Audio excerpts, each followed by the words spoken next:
Let's learn YouTube চ্যানেলে আপনাদেরকে স্বাগত।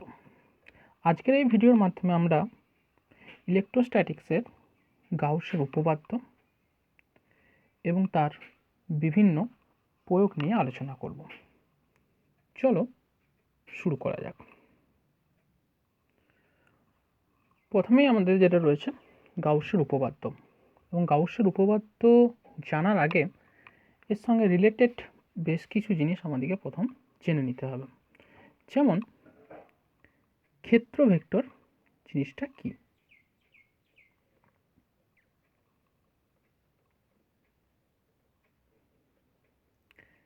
ক্ষেত্র ভেক্টর মানে হলো, ধরা যাক আমি কোনো একটা ক্ষেত্রফল কল্পনা করলাম। এই ক্ষেত্রফলটাকে যদি বলি আমরা ডিএস, এই ডিএসটাকে যখন আমরা ভেক্টর টার্মে লিখব তখন এই তলের সঙ্গে লম্ব বরাবর একটা ইউনিট ভেক্টর আমাদেরকে কল্পনা করতে হবে। দিয়ে এটাকে লেখা হয় ডিএস ইন্টু ওর ইউনিট ভেক্টর বরাবর ইউনিট ভেক্টরের গুণফল। অর্থাৎ কোনো একটা ক্ষেত্র ভেক্টরের অভিমুখটা আমরা সবসময় কি করব, তার লম্ব বরাবর নেব, মানে ওই তলের সঙ্গে লম্ব বরাবর। এর পরে যে জিনিসটা রয়েছে আমাদের তড়িৎ ফ্লাক্স। তড়িৎ ফ্লাক্স জিনিসটা কি না, কোনো ক্ষেত্রের মধ্য দিয়ে, কোনো একটা ক্ষেত্র মধ্য দিয়ে মোট তড়িৎ বলরেখার সংখ্যা, মানে লম্বভাবে যতগুলো তড়িৎ বলরেখা বেরিয়ে যাবে সেটাই হচ্ছে তার তড়িৎ ফ্লাক্স। এখন এই তড়িৎ ফ্লাক্স কিভাবে আমরা নির্ণয় করব না, ধরা যাক এরকম আমরা একটা তল কল্পনা করলাম। এই তলের এই অংশে আমরা একটা ছোট্ট এরিয়া নিলাম ডিএস। তাহলে ডিএস এর ইউনিট ভেক্টর কাজ করবে কোন দিক বরাবর, ডিরেকশনটা, তাহলে ডিএস ভেক্টর কাজ করবে এই দিক বরাবর। আমরা ধরে নিচ্ছি এই তলের সঙ্গে তড়িৎ প্রাবল্য ই, সেটা থিটা কোণ করে কাজ করছে, ইটা। তাহলে ডিএস এর সঙ্গে ই আমাদের থিটা কোণ করে কাজ করছে, বা থিটা কোণের ন্যূনতম। তাহলে এই ডিএস এর মধ্য দিয়ে কতটা তড়িৎ ফ্লাক্স যাবে, তড়িৎ ফ্লাক্স যদি আমরা ডি ফাই বলি, তড়িৎ ফ্লাক্সের মানটা হচ্ছে কত না ই ডট ডিএস। এখানে ডি ফাই হচ্ছে একটা কি স্কেলার রাশি, কিন্তু ই এবং ডিএস দুটোই ভেক্টর রাশি, দুটো ভেক্টর রাশির গুণফল, কিন্তু দুটো ভেক্টর রাশির গুণফল একটা স্কেলার রাশি। এটাকে আমরা ই ডিএস কস থিটা আকারে লিখতে পারি। এখন এই দিকটা আমরা যদি দেখি, এ যদি ই হয় তাহলে এর ডিএস বরাবর একটা উপাংশ কাজ করবে, সেটা হচ্ছে ই কস থিটা। তার মানে ই কস থিটা যেটা রয়েছে সেটা হচ্ছে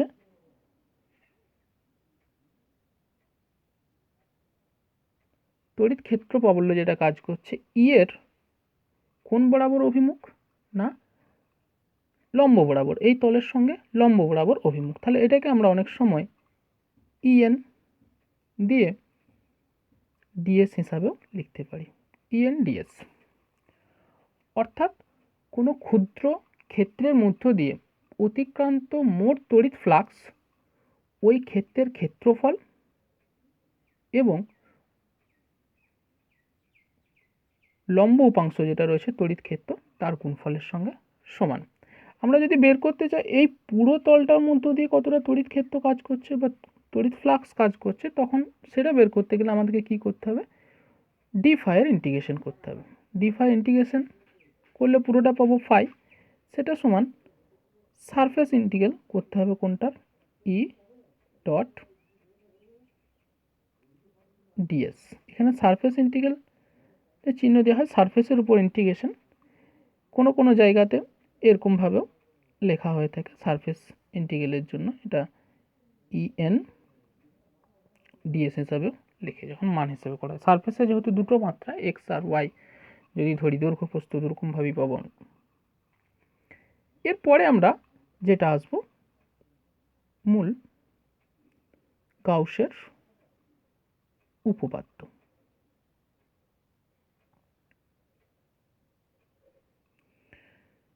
গাউস বলল যে যদি আমরা একটা কোনো বদ্ধ তল কল্পনা করি তাহলে ওই বদ্ধ তলের মধ্য দিয়ে মোট কি পরিমাণ ফ্লাক্স নির্গত হয়ে যাবে, চতুর্দিকে ফ্লাক্স বেরাবে, সেটা ওই তলের মধ্যে কতটা আধান রয়েছে। ধরি আমরা কিউ যদি আধান রাখা থাকে, যদি কিউ আধান রাখা থাকে তাহলে ওর মধ্য দিয়ে মোট যে তড়িৎ ফ্লাক্স বের হবে তার মান হবে 1/ε0 ইন্টু কিউ। কিউ হচ্ছে যে বদ্ধ তলটা কল্পনা করেছি সেই তলের মধ্যে মোট আধান, আর এটা হচ্ছে ε0। এই ε0টা কি না শূন্য মাধ্যমের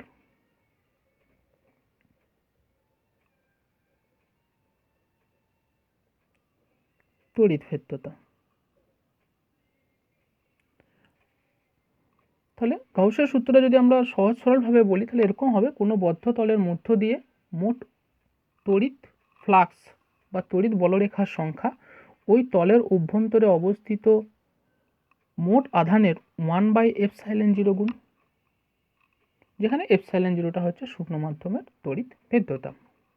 এখন এটাই বললো কি না টোটাল ফ্লাক্স ফাই। তাহলে ফাই সমান আমরা আগে পেয়েছিলাম কত না ফাই সমান আগে লিখেছিলাম, বা এটাকে ফাই যদি লিখি ফাই, সেটা ক্লোজড ইন্টিগ্রাল। ক্লোজড ইন্টিগ্রাল কেন বলা হচ্ছে না ওই যে আমরা বদ্ধ তল কল্পনা করেছি, কোনো কোনো বইয়ে এরকম ডবল ইন্টিগ্রেশনের চিহ্ন আছে, কোনো কোনো বইয়ে সিঙ্গেল ইন্টিগ্রেশনেরও আছে। সমান এটা যদি আমরা বড় আধান লিখি তাহলে Q/ε0। এটি হচ্ছে আমার গাউসের উপপাদ্য। গাউস যে ক্লোজড ইন্টিগ্রাল, এটা closed integral E dot D এর সমান Q/ε0, মানে কোনো একটা বদ্ধ তলের মধ্য দিয়ে কতটা তড়িৎ বলরেখা নির্গত হবে বা বেরাবে সেটা এখান থেকে আমরা বের করতে পারি। এই সূত্রের আবার বিভিন্ন অ্যাপ্লিকেশন আছে, যেমন এখান থেকে আমরা তড়িৎ ফ্লাক্স তো বের করতে পারি, আবার ফ্লাক্সটা দেওয়া থাকলে ই বের করে নিয়ে যেতে পারি, ইও বের করে নেওয়া যায়। এই সূত্রের উপর বেস করে বেশ কিছু আমাদের অ্যাপ্লিকেশন আছে, সেগুলো আমরা দেখব। প্রথমে যেটা রয়েছে একটা বিন্দু আধানের জন্য কতটা তড়িৎ প্রাবল্য কাজ করবে সেটা আমরা বের করতে পারি। ধরা যাক এই জায়গাতে একটা কিউ আধান রাখা আছে, এটা কোথায় রাখা আছে না বায়ুতে, বায়ু মাধ্যমের মধ্যে। এইখান থেকে আর ডিস্টেন্স দূরে পি বিন্দুতে আমরা তড়িৎ ক্ষেত্র প্রাবল্য বা ইন্টেন্সিটি সেটা বের করতে চাইছি। কি করতে হবে, গাউসের সূত্র অনুসারে যদি বের করতে চাই তাহলে সেই পি বিন্দুকে নিয়ে একটা বদ্ধ তল আমাকে কি করতে হবে কল্পনা করতে হবে। ধরা যাক এটা আমি একটা বদ্ধ তল কল্পনা করলাম এবং এই তলের উপরে একটা ছোট্ট অংশ ডিএস আমরা নিলাম, ডিএস তল। এখন তাহলে যদি আমরা গাউসের সূত্র লাগাই, সূত্রটা কি না closed integral E dot DS সমান এর মধ্যে যদি কিউ আধান থাকে তাহলে Q/ε0। এখানে ক্লোজড ইন্টিগ্রাল সারফেসের ক্ষেত্রে বলে সারফেস দেবো, সারফেস দিলে এটা সিঙ্গেল দিলেও অসুবিধা নাই, সিঙ্গেলেও লেখা যেতে পারে। তাহলে এটাকে ক্লোজড ইন্টিগ্রাল ই ডিএস কস থিটা। তাহলে থিটা হচ্ছে কি না angle between E and DS, এটাই আমরা দেখেছি। তাহলে সেটা সমান কত হবে না কিউ বাই এপসাইলন জিরো। এখন এই দিক থেকে যদি দেখি ডিএস ভেক্টর কাজ করছে কোন দিক বরাবর, এই দিক বরাবর। আবার কোনো একটা তলের তড়িৎ বলরেখা কোন দিক বরাবর নির্গত, এদিক বরাবর। তাহলে ই এর ক্ষেত্রটাও কোন দিকে কাজ করে, এদিক বরাবর। তাহলে এই ক্ষেত্রে থিটার মানটা কত হবে, একই অভিমুখে মানে জিরো হবে। তাহলে এই জায়গায় কস 0 ডিগ্রির মান যদি আমি কস 0 বসিয়ে দিলে এটা 1 হয়ে যাবে। তাহলে শুধু পড়ে থাকছে কত, ইডিএস সমান কিউ বাই এপসাইলন জিরো।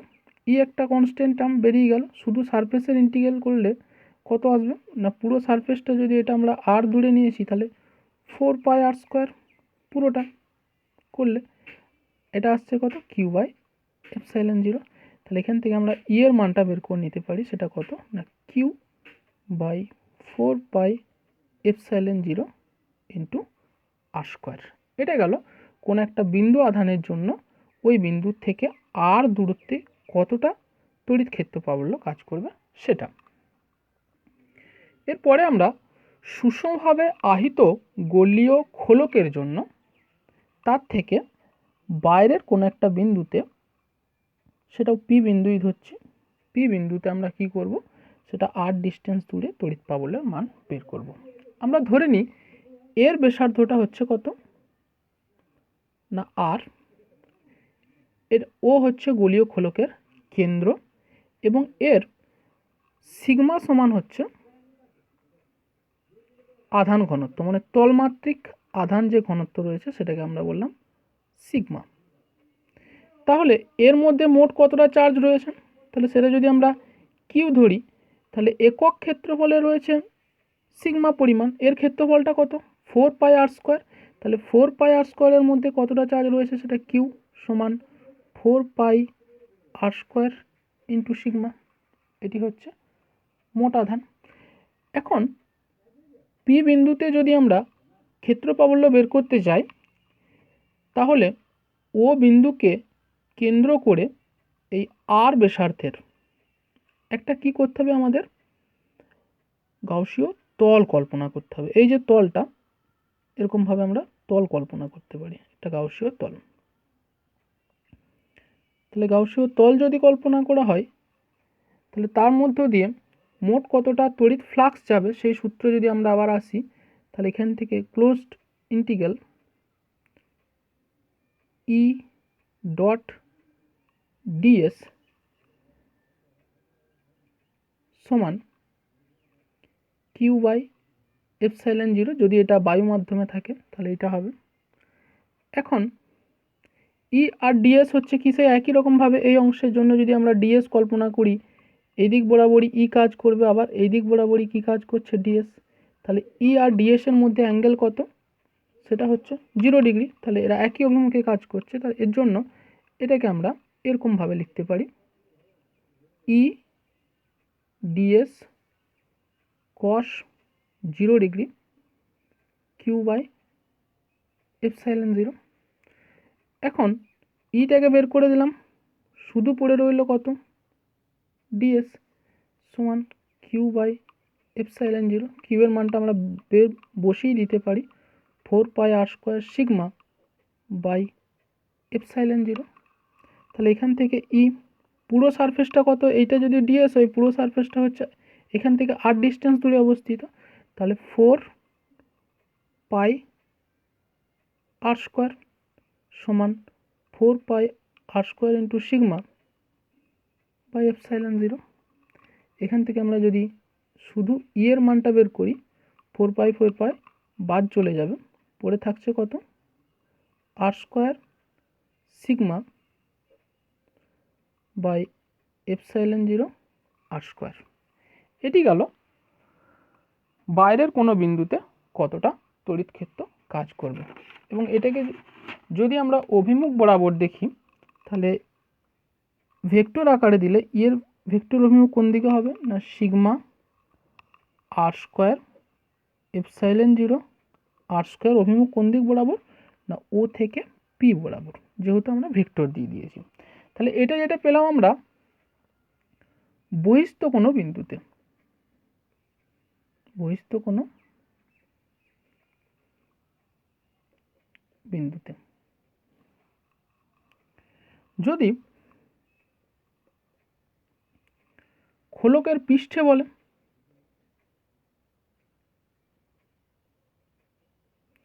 তাহলে আর কিছু নেই। খোলকের পৃষ্ঠে মানে এই পি বিন্দুটা আমার কোথায় এসে অবস্থান করবে, এই জায়গাতে অবস্থান করবে, মানে ডিস্টেন্সটা তখন কত হয়ে যাবে, পি বিন্দুর আর হয়ে যাবে।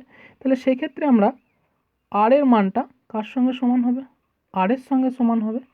তখন ই এর মানটা যেটা দাঁড়াবে সেটা কত না sigma r square by epsilon zero,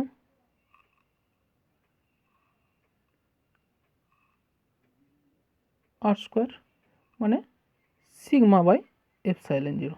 এটা একই রকমভাবে ভেক্টর হিসেবে আমরা লিখতে পারি, কোন দিক বরাবর কাজ করবে না ওপি বরাবরই কাজ করবে, বা আর এর ওপি বরাবর না লিখে আর ইউনিট ভেক্টর বরাবর ওর রেডিয়াস বরাবর কাজ করবে। যদি এই জায়গাতে আমরা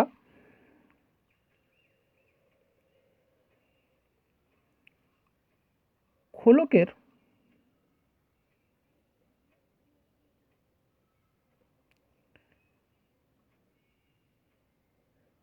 ভিতরে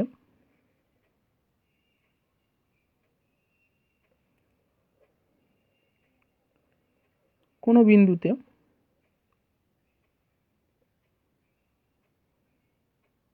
বের করতে চাই, খোলকের ভিতরে মানে এই পি বিন্দুটা এই জায়গায় চলে এসছে।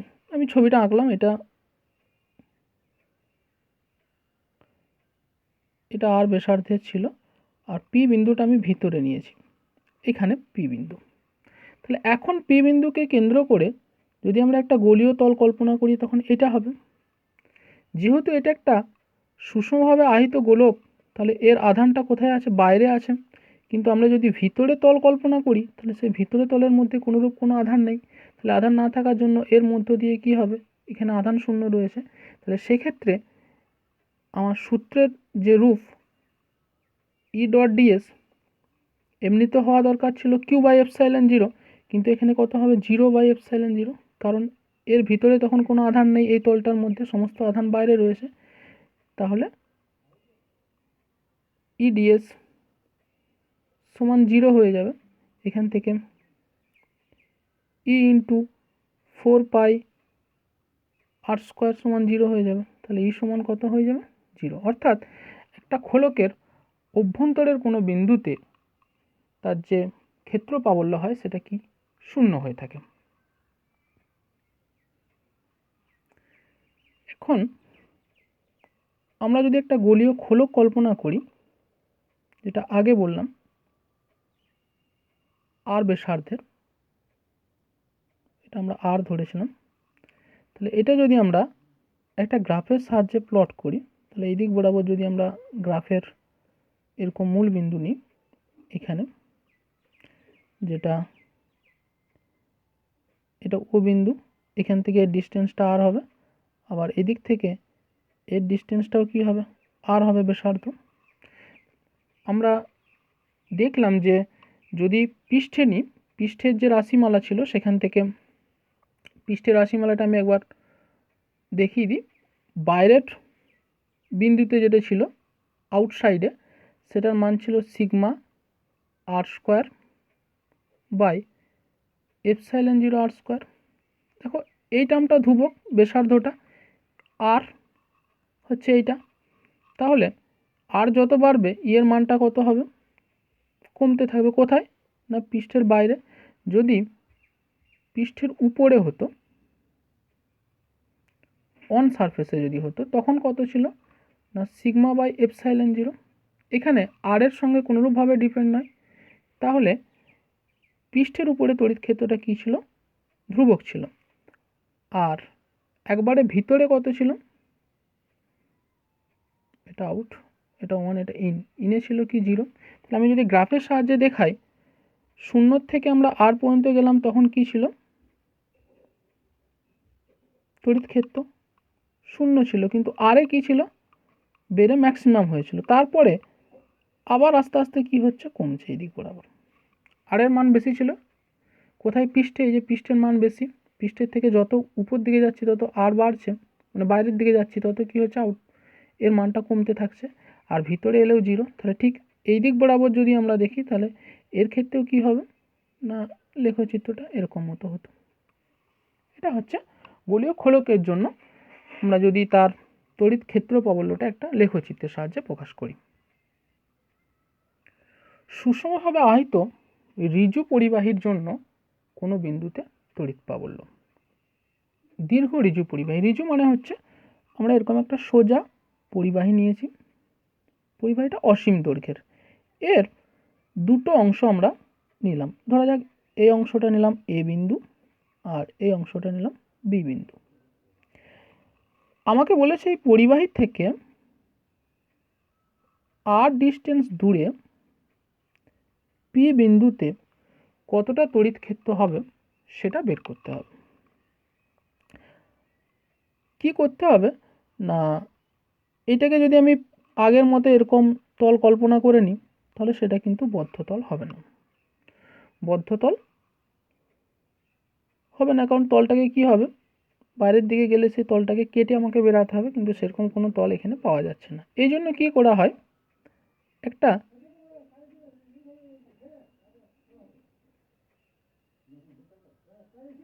এল দৈর্ঘ্যের বেলনাকৃতি একটা তল আমরা কল্পনা করে নিলাম, এইটা, আর উপর দিকে হচ্ছে কত, এটা, এর দৈর্ঘ্য হচ্ছে এল। এখন দেখো এই যে তলটা হয়েছে, এই তলটার একটা কি হয়েছে, বদ্ধতল হয়েছে। আমরা এই পরিবাহীর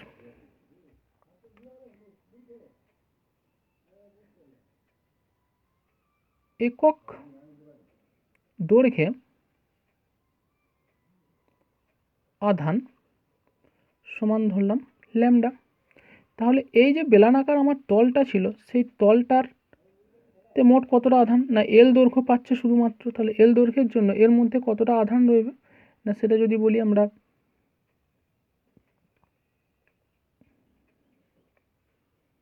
কিউ, তাহলে কিউ সমান কত হবে, ল্যামডা ইন্টু এল।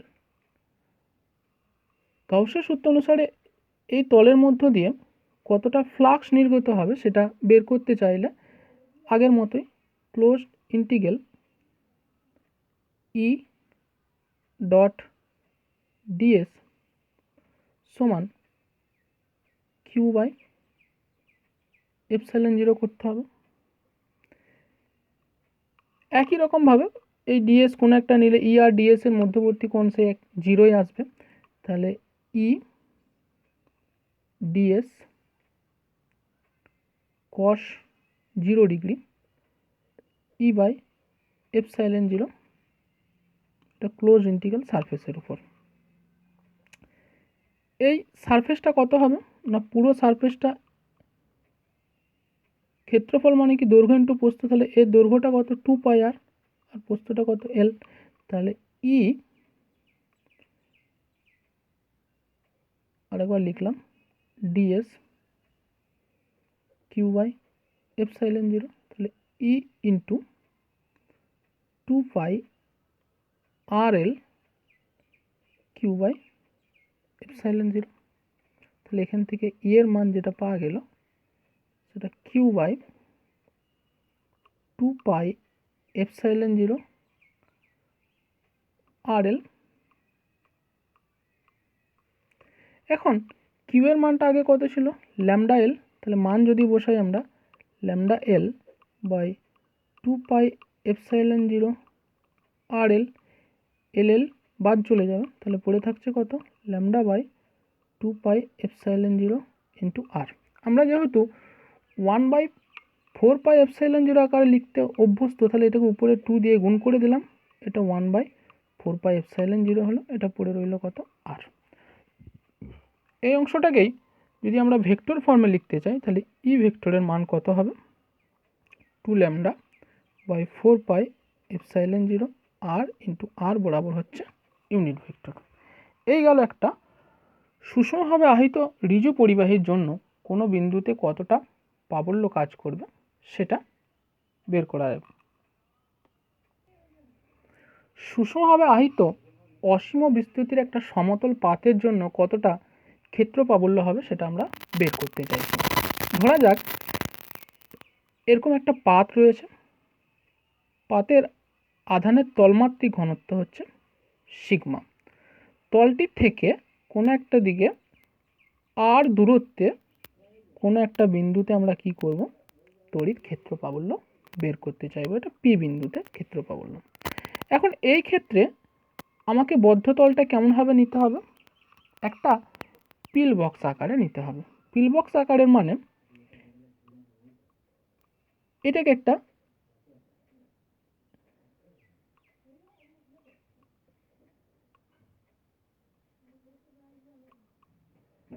এরকমভাবে তল কল্পনা করা হলো, যার যদি তল বরাবর দেখা যায় তাহলে এই অংশের উপর একটা তল, মানে একটা সিলিন্ডার যদি নেওয়া হয় তাহলে পুরোটা ফাঁকা হবে, এইদিকে একটা পাবো, আর যে বিন্দুতে বের করতে বলছে সেই বিন্দুর এইদিকে একটা পাবো, আর আমার এইদিকে একটা পাবো। টোটাল তিনখানা তল, মানে একটা সিলিন্ডারের মতো আমরা কল্পনা করে নিলাম, যার এই অংশটাকে বললাম S1, এইটাকে বললাম S2,